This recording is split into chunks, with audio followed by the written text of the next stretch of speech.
Subscribe करके घंटी दबाएं और नोटिफिकेशन सबसे पहले पाएं। इंडिया में 55 मिलियन से ज़्यादा DTH यूज़र्स हैं, पर ऐसा क्यों है कि DTH प्रोवाइडर आपको इंटरनेट प्रोवाइड नहीं करता। हालांकि वीसेट और DTH लगभग सेम ही काम करते हैं ना, सैटेलाइट से कम्युनिकेशन होता है। तो ऐसा क्यों है कि आपको DTH में इंटरनेट की फैसिलिटी नहीं मिलती। तो दोस्तों आज इस वीडियो में चलिए बात करते हैं कि क्यों आपका DTH प्रोवाइडर आपको इंटरनेट कनेक्शन या सैटेलाइट इंटरनेट प्रोवाइड नहीं करता आपके घर में यूजिंग DTH, जबकि वीसेट उसी कॉन्सेप्ट पे काम करता है। तो दोस्तों without any further delay let's roll the deck.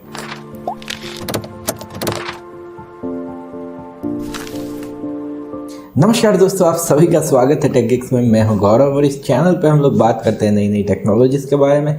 तो अगर आप जानना चाहते हो टेक्नोलॉजीज़ को और भी बेहतर तरीके से, तो यार सब्सक्राइब करके बेल आइकन को प्रेस कर देना। और अब तो इस चैनल पे वीडियोस देख के आप पैसे भी कमा सकते हो। ज़्यादा इन्फॉर्मेशन के लिए ये वीडियो चेक करो।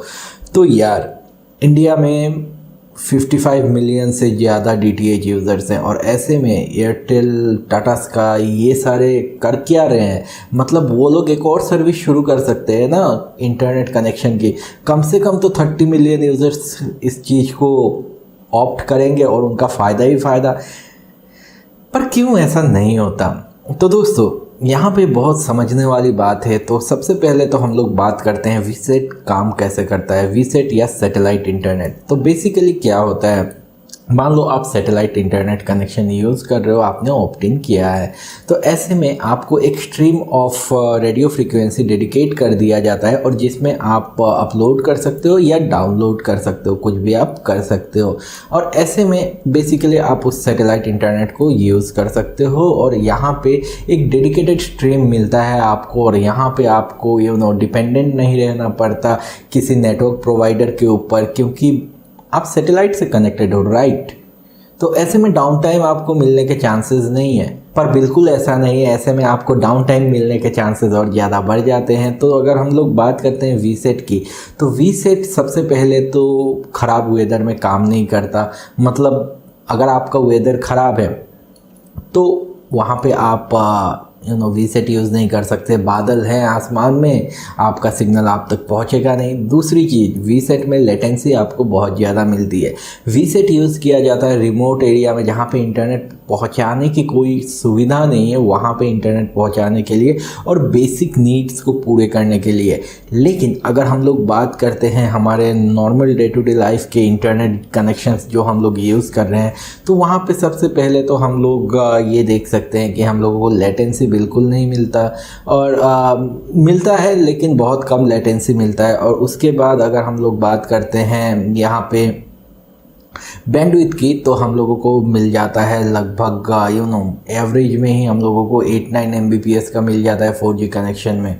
तो कुल मिला के यहाँ पे वेदर के साथ कोई कनेक्शन नहीं है। नेटवर्क अगर वेदर ख़राब हो गया तो भी हमारा नेटवर्क चलता रहता है। बारिश में बिजलियाँ कड़क रही हैं, हमारा नेटवर्क चलता रहता है। लेकिन अब हम लोग बात कर लेते हैं चलो यार वीसेट के बारे में। तो वीसेट बेसिकली इन सारे सिचुएशंस में काम नहीं कर सकता। अगर बादल हैं आसमान में तो आपको सिग्नल का प्रॉब्लम होगा और इंटरनेट ऐसे में आपका बहुत स्लो हो जाएगा या तो काम नहीं करेगा।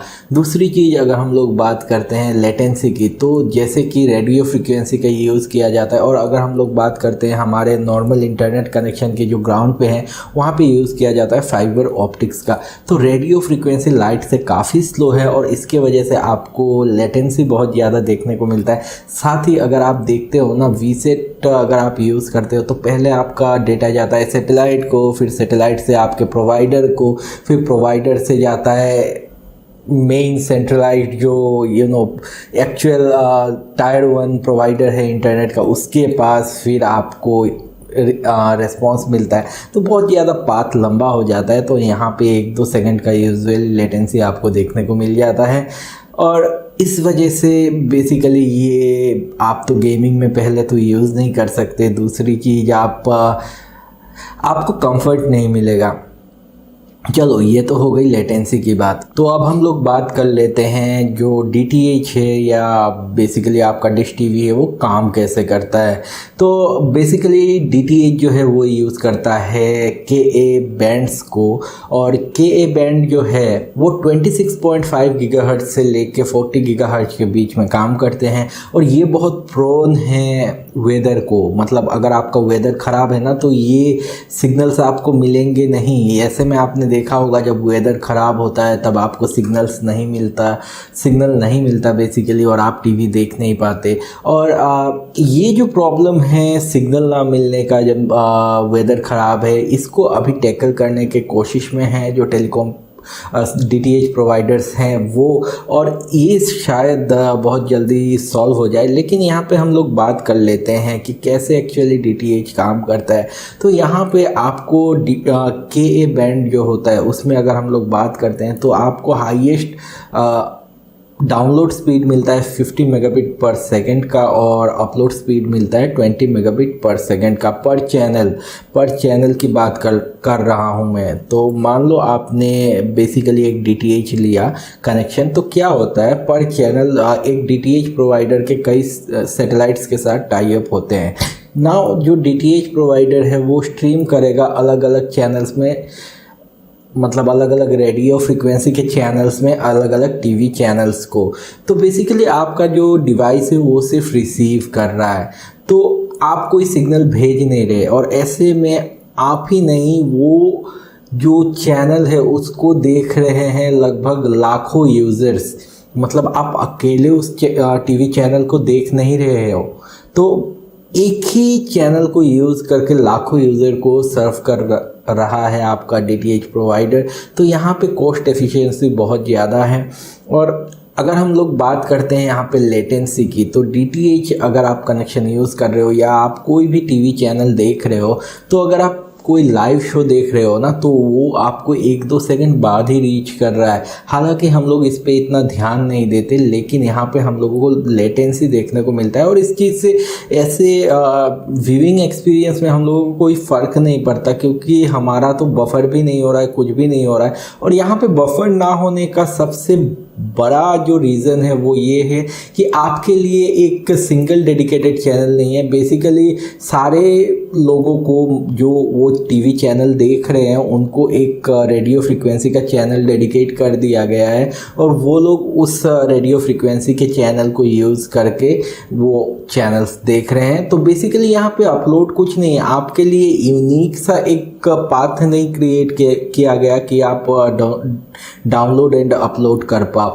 लेकिन अगर हम लोग बात करते हैं इंटरनेट कनेक्शन की, तो यहाँ पे बेसिकली आपके लिए एक यूनिक पाथ, एक डेडिकेटेड पाथ क्रिएट करना होगा। और यहाँ पे अगर हम लोग बात करते हैं ना 2 मेगाबिट पर सेकंड की, तो ज़मानों पुरानी बात हो गई। मतलब 2 मेगाबिट पर सेकंड में होता क्या है, 256 kbps में अगर आपका डाउनलोड होना तो आप गाली देने लगोगे प्रोवाइडर को। यहाँ पे 8 to 12 mbps का बैंडविड्थ प्रोवाइड करना ही पड़ेगा आपको, और ऐसे में ज़्यादा से ज़्यादा 4 लोगों को वो उस चैनल के थ्रू प्रोवाइड कर पाएगा आपका DTH प्रोवाइडर।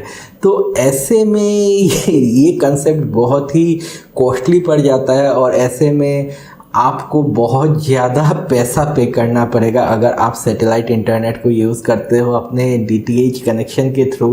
तो बेसिक जो रीज़न्स हैं यहाँ पे ये आते हैं कि लेटेंसी, कॉस्ट और वेदर से रिलेटेड जो डिस्टर्बेंसेस हैं, जो नॉइज़ आते हैं आपके रेडियो फ्रिक्वेंसी में, इनसे आपका जो इंटरनेट कनेक्शन है अगर आपका DTH प्रोवाइडर आपको प्रोवाइड करता है तो या तो वो आपको बहुत ज़्यादा कॉस्टली पड़ेगा, या तो आपको स्पीड बहुत कम मिलेगा, या तो आपको वेदर ख़राब होने पे नॉइज़ ज़्यादा मिलेगा, और लेटेंसी तो ओबियसली आपको देखने को मिलेगा। तो आशा करता हूँ आप अब जान गए होंगे कि आपका DTH प्रोवाइडर क्यों आपको इंटरनेट कनेक्शन प्रोवाइड नहीं करता यूजिंग योर DTH कनेक्शन, और क्यों आपको, अगर आप एक smart set top box use कर रहे हो तो भी आपको एक ब्रॉडबैंड कनेक्शन को ऑप्ट करना पड़ता है उस चीज़ को यूज़ करने के लिए। तो अगर आपको पसंद आए ये वीडियो और अगर आपने आज कुछ नया सीखा तो यार लाइक कर दो इस वीडियो को और शेयर कर दो अपने दोस्तों के साथ। और अगर नए हो इस चैनल पे तो सब्सक्राइब करके बेल आइकन को प्रेस कर देना ताकि मेरे वीडियोस के नोटिफिकेशन आपको सबसे पहले मिल जाए। और आपके लाइक शेयर एंड सब्सक्राइब से मुझको मोटिवेशन मिलता है ऐसे एजुकेशनल वीडियोस आपके लिए और लाने में। और चलो फिर आज का वीडियो यहीं पे ख़त्म करते हैं। बाकी के वीडियोस मेरे चेक करते रहो। आप सभी का दिन शुभ हो। मिलता हूँ आप सबसे अगले वीडियो में। बाय बाय, सी या।